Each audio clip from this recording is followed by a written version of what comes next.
지금 시장에서는 뭐 시황에 대한 부분도 궁금하지만 또 반도체에 대한 이슈까지 참 다뤄볼 굵직한 이야기가 많습니다. 저희가 추석 연휴 직전에도 이분과 이야기를 나눠봤었는데요. 일단 한 주 지나고 나서 또 어떤 흐름에 있어서 변화가 있는지 한번 짚어보도록 할게요. 유니스토리 자산운용 김장열 투자전략본부장과 함께합니다. 안녕하세요. 네, 안녕하십니까? 네, 먼저 전체적인 시장 이야기 해볼게요. 빅컷의 효과를 좀 미국장도 우리장도 하루 늦게 반영을 하고 있습니다. 네네. 장중에 BOJ에서 금리 동결 예상했던 대로 진행이 되고 있고요. 네네. 오늘 3시 반쯤에 있을 총리의 기자회견이 가장 중요한 포인트 될 것 같은데 일단은 불확실성이 많이 거쳤어요. 네, 그렇습니다. 우리 시장 이제 좀 기대해도 괜찮다고 보세요? 일단 미국의 빅컷, 네. 이것은 제가 한마디로 BBIB로 말씀드릴게요. 네. Big bet is better. Big bet. 네. 크게 베팅하는 것이 네. 지금으로서는 훨씬 낫다. 오, 금리 크게 베팅. 인하를 네. 빨리 하는 것이 많이 하는 것이 좋다는 얘기입니다. 그래서 저는 예상을 했는데 50bp 빅컷을 했습니다. 네. 근데 빅컷을 하면은 빅컷을 하는 이유가 있어야 되는데 경기 둔화를 임박해서 하는 거는 효과가 별로 없는 거거든요. 네. 그래서 경기 둔화를 임박했다 그러면은 빅컷을 하더라도 그 의문이 드는 거잖아요. 근데 제시한 전망이 뭐가 나오냐면은 올해 내년도 GDP 전망은 네. 2%, 2.1%로 경제 성장률은 진짜 연착륙을 예상을 하고 있고, 그 다음에 인플레는 분명히 둔화됐고, 그런데 고용이 혹시 어떻게 될까봐 실업률을 4.4 정도에서 막겠다는 그런 의지를 보인 거거든요. 네. 한마디로 인플레에 대해서는 자신감이 생겼고 고용에 초점을 맞추고 경기는 그러면 한 2% 유지할 수 있기 때문에 그러면 금리 인하를 하더라도 6개월, 9개월 정도 효과를 보니까 네. 빨리 많이 지금 먼저 하자. 왜? 지금이 워낙 제약적으로 높은 금리다 보니까 네. 어차피 나중에 가서 임박하는 것보다는 모아서 하기보다 한 번에. 그렇죠. 네. 그래서 50bp 했는데 앞으로 50 이렇게 하면 진짜 위기가 임박할 네. 수 있지만 50하고 그다음에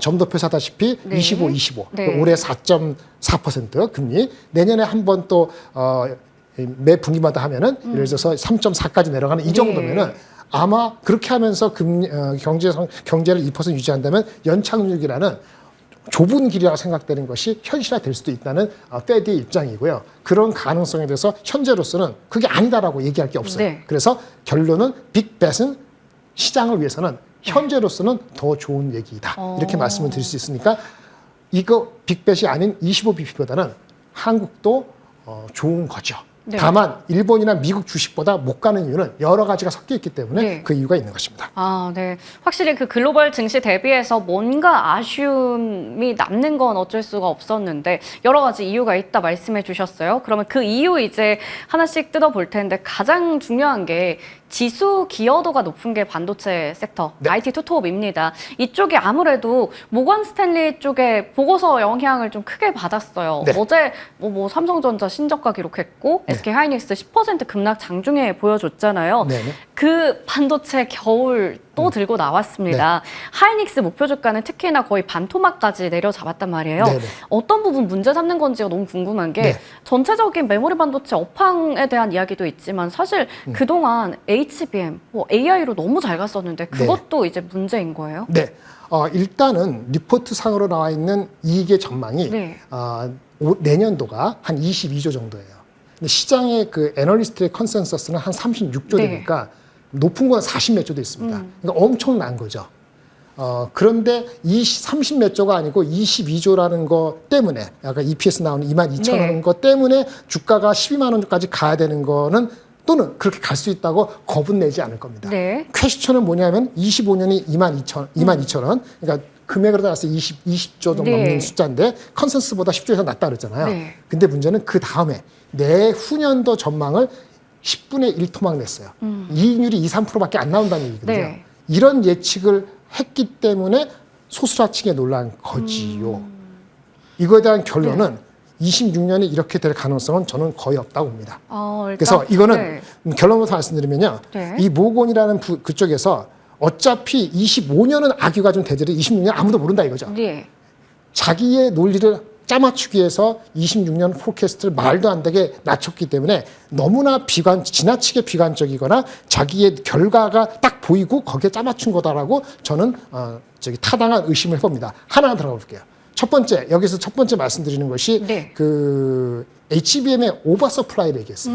HBM 오버서플라이가 있는데 다 나쁜 케이스를 했어요. 네. 첫 번째 HBM 오버서플은 뭐죠? 오버서플은 공급이 늘어나거나 네. 수요가 낮은 거잖아요. 네, 네. 공급은 삼성이 제대로 들어와서 시장에 엄청나게 변화를 일으킨다라고 얘기했어요. 네, 뭐 그건 그럴 수 있어요. 국내 기관 애널리스트들도 그럴 가능성을 배제하지는 않고 있었죠. 근데 아직까지 삼성이 콜 테스트 안 됐죠. 네. 그럼 이것이 만약에 시장에 영향을 주려면 언제 정도 될까요? 내년 2분기부터인데 이 친구가 어떻게 알고 그거를 그러면 생산이 잘 돼서 네. 시장을 완전히 들어 엎을 정도로 네. 공급 초과를 만들고 할 것이냐 이런 게 질문이고 두 번째 질문은 아기가 많이 됩니다. 네. 왜냐하면 수요가 오버됐다는 건데 그러면 엔비디아나 다른 빅테크들이 투자하고 있는 투자가 네. 갑자기 멈추거나 향후 3개월 내로 네. 멈추거나 지금 1년에 한 40~50% 성장하고 있는데 투자를 증가시키는데 네. 내년 돼서는 마이너스 투자를 거꾸로 축소하거나 이렇게 될 정도를 예상하고 있는 것 같아요. 네. 또는 엔비디아가 지금 우리한테 주고 있는 수요 자체가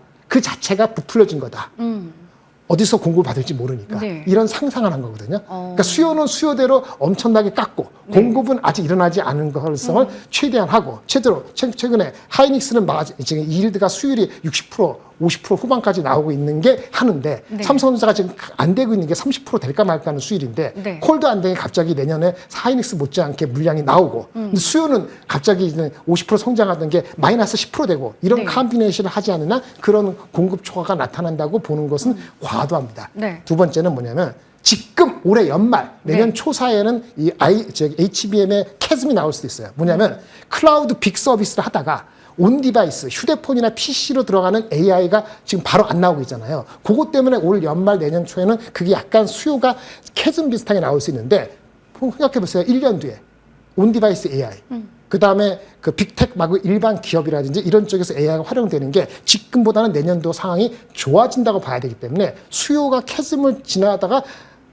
회복 못 되고 꼬꾸라진다고 보는 그 수요에 대한 전망도 문제가 있는 거예요. 그래서 수요는 엄청나게 깎고 공급은 엄청나게 늘은 그 컴비네이션이 틀렸다고 저는 주장하는 거고 그럼에도 불구하고 이 친구가 맞을 수 있는 확률을 굳이 얘기하면은 미국의 경기 침체가 네. 아주 크게 오는 겁니다. 네. 지금 미국의 경기가 얼마죠? 2% 내려가도 1.5% 상승했는데 이게 마이너스 0.5% 역성장을 해가지고 한 두 분기 연속돼서 진짜 네. 경기 침체가 되면은 그거는 어떤 거냐면 2001년도나 2008년도 비슷한 거거든요. 그게 발생하면은 아까 빅텍들도 투자를 올해 40~50% 하던 걸 내년에 어느 순간에 멈출 수 있어요. 네. 그 시나리오를 하게 되면 공급하는 업체들이 어떻게 삼성전자 하이닉스가 HBM을 공급을 줄이거나 네. 캐파 알로케이션 달리하겠죠. 어쨌든 간에 내년도 숫자가 올해보다 내려가거나 다른 애널리스트보다 낮게 잡을 수는 있다고 하더라도 그것만 가지고는 목표 주가가 10만 원 나올 수는 없고요. 내후년도에 이익이 12분의 1 토막 나는 거는 이런 나쁜 시나리오의 체인 리액션의 끝판을 한 건데 네, 네. 제가 애널리스트 20년 했습니다만은 이거는 자기의 논리에 맞추는 가능성이 굉장히 높다라고 보여지고 이 모건 스탠리 이쪽에 산 사람이 과연 모건 스탠리 글로벌 전체 미국 네. 포함해서 글로벌 글로벌 테크에 대한 뷰를 조율을 한 건지 아시아 지역에서의 어떤 세일즈를 유발하는 그런 관계하고도 관련된 것인지 의심이 안 갈 수 없습니다. 제가 봤을 때 내년도 이분이 얘기한 정도로 이익이 떨어진다 하더라도 PER이 어저께 기준으로 하이닉스의 PER이 얼마냐면은 6.8배입니다. 네. 오늘 좀 올라도 7배 안 돼요. 네. 7배 안 되기 때문에 전혀 비쌀 수는 없는 네. 거 지금 주가도. 네. 다만 기술적으로는 이게 대한민국 회사이기 때문에 마이크론의 주가가 안 갈 때 하이닉스 혼자 잘 못 간다는 네, 아쉬운 네. 점이 있어요. 네, 네. 근데 마이크론이 지금 낮은 이익 기준으로 했을 때 PER이 7배예요. 그러니까 삼성이나 하이닉스나 마이크론이 지금 PER이 비슷한 거예요. 그러니까 네. 7배라는 숫자는 내년도 말고 내후년도에 대폭락이 없으면 싸다고 할 수 있지만 이 의문을 갖고 마이크론의 실적이 다음 주 목요일 날 하거든요. 우리 다음 주 만나잖아요. 네. 목요일 날 아침에 마이크론이 어떤 얘기 하냐에 따라서 이거는 급반전 될 수도 있고 네. 아니면 바닥은 쳤는데 옆으로 좀 더 길 수 있고 이런 기로에 놓여 있는데 제가 말씀드린 것처럼 아주 크게 얘기했지만 내년도 이익이 다소 내려간다 하더라도 그것이 그 캐즘이 내후년도에 더 큰 폭락으로 하는 경제 위기로 가는 상황이 아니면 이런 예측은 내후년 거는 나온다는 것이 말이 안 된다라고 말씀드리겠습니다. 네. 정말 많은 분들께서 사실 우려했었던 부분일 거고 이 보고서 내용도 궁금해하셨을 것 같은데 좀 그 근거를 명확하게 구분해서 좀 얘기해 주셨거든요. 자, 그렇다면 이 리포트발 충격을 어느 정도 이제 오늘은 해소가 된 것인지도 궁금해집니다. 주가 측면에서요. 여전히 지금 봤을 때 가격적으로는 매력이 있다라고 볼 수도 있을 것 같거든요. 이제 신규 투자자 입장에서는 그러면 네. 15만 원 선이 정말 중요한 지지선이었어요. 이걸 잘 지켜냈기 때문에 오늘의 반등, 낙폭 과대에 대한 인식도 있었을 거고 엔비디아의 영향도 있었을 거고 여러 가지 부분들 봤을 때 지금도 투자하기에 충분히 괜찮다라고 보시는지 궁금해요. 항상 이슈죠. 네. 수급이 그 외국계에서 한국의 삼성하고 하이닉스를 달리 볼지 같이 볼지 모릅니다만 네. 일단 수급이 안 좋은 상태이기 때문에 결정적인 변수는 두 번에 있을 것 같아요.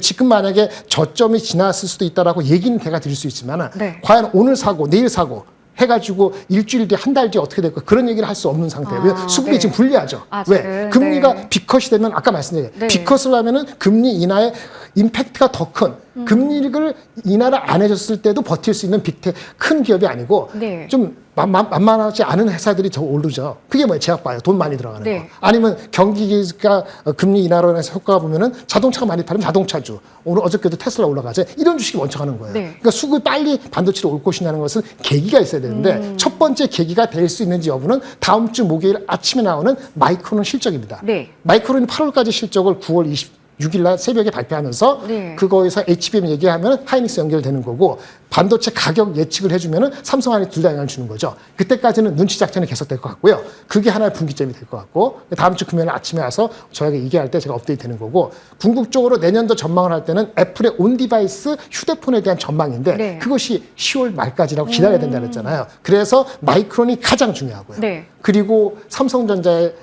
안 좋은 실적 네. 그걸 알고 있는데 그거가 10월 첫째 주 금요일 날 아마 잠정시로 나올 거거든요. 네. 그거에 대한 분석이 전 나오고 나야지 시장에 대한 그 눈치 작전을 좀 거쳐질 것 같아요. 그래서 한꺼번에 안 되기 때문에 분할로 매수를 해야 되겠고 보통 얘기할 때는 경기 침체나 극단적인 케이스가 혹시라도 한 50% 반반 치킨이다. 이렇게 경기가 진짜 침체될 수 있다 보시면은 30번 나눠서 하는 게 맞고요. 네, 네. 그게 시장의 컨센서스는 30%, 50% 미만이기 때문에 그러면 한 10번 정도로 중요한 이벤트 정도 해야 되는데 제가 이벤트 두 말씀드렸죠. 네. 마이크론 다음 주 목요일 아침에 그럼 그 전에 만약에 리스크를 안다면 그 전에 좀 들어갈 수 있고요. 일부는 아까 말씀드린 그 애플의 그 온디바이스에 네. 대한 업데이트가 빠르면 10월 중후반에 네, 나오거든요. 네. 후반에 그때 한 번 더 업데이트를 하면서 오버웨이스를 할지 아니면 오버웨이스 너무 이르니까 중립 정도만 어떻게 네. 다 튈지 모르니까 이렇게 될 수 있죠. 근데 수급이 만약에 그렇게 간다 그러면은 상대적으로 그때까지 올라갈 수 있는 제약바이오라든지 자동차주가 그때는 분명히 또 조금 힘들어할 수도 네. 있는 거가 있다는 걸 보이시게 되고요. 삼성하고 하이닉스 굳이 얘기한다면 현재 입장에서는 하이닉스가 낙폭 과대의 폭이 더 크기 때문에 네. 먼저일 수 있다. 이 정도 말씀드리겠습니다. 네, 하이닉스에 대해서 어쨌든 이제 IT 투톱이 어느 정도 바닥은 지나갔다라고 볼 수 있겠지만 또 우리가 봐야 하는 일정들이 있어요. 언급해 주신 부분들이요. 그러다 보니까 여기서 매수를 한다면 SK 하이닉스 그리고 분할 매수로 이제 천천히 보자라는 부분 짚어주셨습니다. 앞서 마이크론의 실적에 대해서도 언급해 주셨지만 지금 디램의 어쨌든 업황에 대한 우려 이게 또 크게 작용을 하고 있잖아요. 네. 이걸 확인하려면 아무래도 마이크론 실적에서 좀 볼 수 있는 걸까요? 네. 일단 그 여기 사장님이 올 때 그 우리나라의 그 IR 뭐 담당이나 사장님이 얘기하는 것도 엄청 친절해요. 네, 그러니까 잘 들으셔야 되고요. 네. 가급적이면 컨퍼런스 콜 스크립트를 보시거나 그러니까 애널리스트가 네. 얘기한 그것만 보지 말고 네. 그 행간의 의미까지 파악하는 게 좋습니다. 물론 요즘 애널리스트 부진하셔갖고 그 행간까지도 전달에 네. 노력을 하지만 아침에 일찍 보려면 일찍 그걸 보시는 게 맞아요. 네. 애널리스트가 그 분석해서 나올 때까지는 아마 가장 빠른 게 목요일 날 아침 11시 전에 나오기 어려울 겁니다. 네. 근데 장은 벌써 2시간 지나고 그러니까요. 나서잖아요. 네. 그러니까 6시 나오면은 1시간 해갖고 8시 전에 다 파악을 해야 돼요. 그게 네. 중요한 겁니다. 실적 넘버는 중요하지 않습니다. 실적 네. 넘버는 그래도 현재는 6월, 7월, 8월 3개월 동안의 EPS는 1불 11 정도가 평균인데 최근에 CT에서 낮췄습니다. 네. 낮춘 게 89센트예요. 네. 1불이 안 되는 거죠. 그러니까 네. 좀 낮게 나오더라도 이상한 건 아닙니다. 네, 이미 예상이 네. 그랬던 거니까. 중요한 네. 커멘트에서는 지난 3개월 전에 HBM에 대해서 얘기를 했습니다. 네. 얘는 작은 업체예요. HBM을 이게 4분기니까 네. 4분기니까 거의 다죠. 네, 네. 그게 several hundred million, 그러니까 several hundred는 8억 불 얘기하는 것 같지 않고 5억 불 이하겠죠. 네. 몇억 불 정도를 할 수 있다 했어요. 그럼 그게 어떻게 되는지 얘기를 해야 되죠.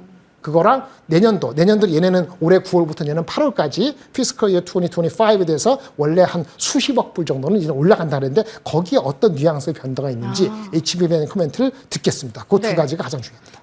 이게 지금 숫자보다도 더 중요한 게 이제 실적 발표에서 있을 코멘트인데 3분기 발표 때 있었던 코멘트에서 HBM 관련해서 어조의 변화가 있는지 그게 관전 포인트다라는 부분도 짚어주셨습니다.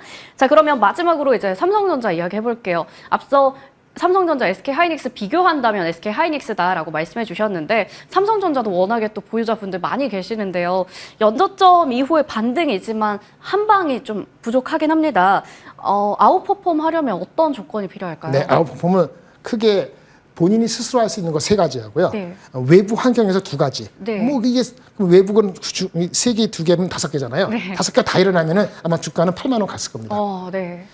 근데 유감스럽게 5개 중에서 어느 것도 확실한 게 없습니다. 어렵네요. 첫 번째 볼게요. 네. 외부 환경부터 볼까요? 네. 내가 안 해도 되는 거. 금투세 연기 확실히 되고 네. 내년에 연기 필요 없습니다. 네. 한 3년 연기하거나 폐지 그런 거 없이 네. 그냥 시행되는 게 좋습니다. 이상하죠? 네. 알겠습니다. 아니, 아직까지 그냥 시행하면 좋다고. 네. 그게 지금 시행하는 게 그러면 좋다. 다른 주가 다 내려가겠죠? 네. 그러면 이 주가는 안 빠지고 버팁니다. 아니면 덜 빠지거나. 네. 그래서 삼성전자 절대 주가가 많이 올라간다는 게 아니고 네. 한국 장이 팍 내려갈 거기 때문에 네. 그 중에서 아웃퍼폼 한다는 그런 말씀입니다. 절대 주가가 아니고. 네. 좋지 않죠? 그 다음에 이건 반대로 되길 바라고요. 네. 두 번째, 미국이 금리 인하를 천천히 하는 겁니다. 천천히 하면 아까 말한 것처럼 그러면 금리 인하 천천히 나눠서, 하더라도 네. 버틸 수 있는 회사들. 네, 네. 삼성이 뭐 금리 인하 안 한다고 무슨 관계 있겠어요? 네, 네. 그런 주식을 가는 거죠. 근데 금리 인하 네. 비컷을 하면 그런 쪽에 그 휴대 주식을 가는 현상이 지금 일어나고 있잖아요. 네. 그러니까 지금 이 상황이 발휘될 가능성이 별로 없죠. 그럼 스스로 해야 됩니다. 스스로. 가장 어려운 거 파운드리. 파운드리 적자인데 적자가 더 늘어나고 있다는데 네. 이게 되고 있나요? 될 것 같습니까? 어려울 것 같습니다. 지금 사실상은 10% 확률 없습니다. 결국은 2가지로 들어옵니다. 엔비디아 HBM3 12단 또는 8단, 12단 콜통과 확정. 1년째인데 올해 내 될까요? 잘 모르겠습니다. 계속 뉴스 나오고 있긴 올해 내 한데. 될까요? 잘 네. 모르겠습니다. 원래는 일부 증권사에서 이맘때쯤 된다고 얘기했습니다. 네. 이맘때쯤 된다고 한 이유는 있었어요. 네. 고위층에서 엔비디아하고의 모종의 그 시점이 이번 네. 주나 지난주였었어요. 근데 일어나고 있지 않죠. 네. 그러니까 이거는 지금은 아닙니다. 또 한번 속아야 될까요? 기다려야 될까요? 이제는 2, 3개월 전에는 15,000원, 만원짜리 가치가 이제 발표되면 5,000원 그 정도밖에 발표가 안 될 것 같습니다만은 그래도 이제 6만 원, 4,000원짜리가 7만 원으로 가는데 이거만큼 좋은 자신이 할 수 있는 게 없죠. 해야 됩니다. 그게 네. 7만 원 가고요. 두 번째 가장 중요한 건 어째 실적이죠. 네. 3분기 실적이 지금 원래 13조 이상에서 지금 10조에서 11조 사이 나온다 합니다. 그게 사람들한테 보너스 많이 줬는지 아니면 무슨 제품들이 무슨 문제가 생겨갖고 떨굴 걸 떨굴 수밖에 없는 게 됐는지 네, 섞여 있는지 잘 재고죠. 모르겠는데 네. 제가 봤을 때 섞여 있다고 봅니다. 네. 그러면 달 떨궜으면 4분기 좋아져야 되죠. 네. 4분기 애널리스트 컨센서스가 지금 10조, 11조 3분기니까 4분기 예측이 13조 넘는 데가 별로 없습니다.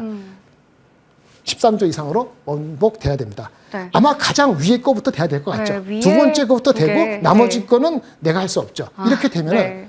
시간은 걸리더라도 네. 결국은 지금 64,000원대가 또는 61,000원대 정도까지 안 가더라도 바닥은 쳤을 수도 있다고 보는데 네. 얼마나 빨리 올라가고 장이 올라갈 때 하이닉스가 올라갈 때 이쪽이 3% 올라갈 때 나는 5% 올라가고 이쪽이 2% 올라갈 때 내가 장을 이끌고 4% 올라갈지는 지금 10월 달까지 장담은 할 수 없겠습니다. 네, 삼성전자의 아웃퍼폼 조건에 대해서 5가지 언급해 주셨습니다. 2가지 퀄 테스트 통과와 일단 4분기 실적 발표가 가장 우리가 지금 받아들이기에는 좀 그래도 좀 기대할 수 있는 요소가 되지 않을까라는 부분도 함께 체크해 봤습니다. 오늘 반도체에 대해서 자세하게 저희 이야기 나눠봤네요. 지금까지 유니스토리 자산운용 김장열 투자전략본부장과 함께 했습니다. 고맙습니다. 네, 감사합니다.